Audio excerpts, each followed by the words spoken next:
আসসালামু আলাইকুম। মৃত্যু আসার আগেই আপনার পরিবারকে যে সমস্ত বিষয়ে ওসিয়ত করে যাবেন।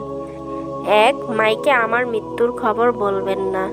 ২. আমার মৃত্যুকে অকাল মৃত্যু বলবেন না, কারণ আমি আমার নির্ধারিত রিজিক ভোগ করে ফেলেছি।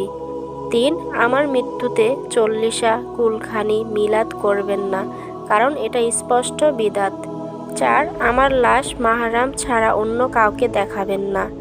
৫. লাশ দাফনে ইসলামিক রীতিনীতি অবলম্বন করবেন, সমাজের নয়।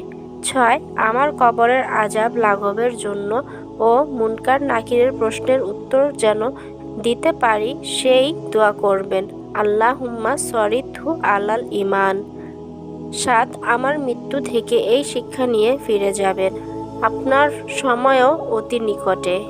আমাদের চ্যানেলটি প্লিজ সাবস্ক্রাইব করবেন এবং পাশে থাকা বেল আইকনটি প্রেস করবেন।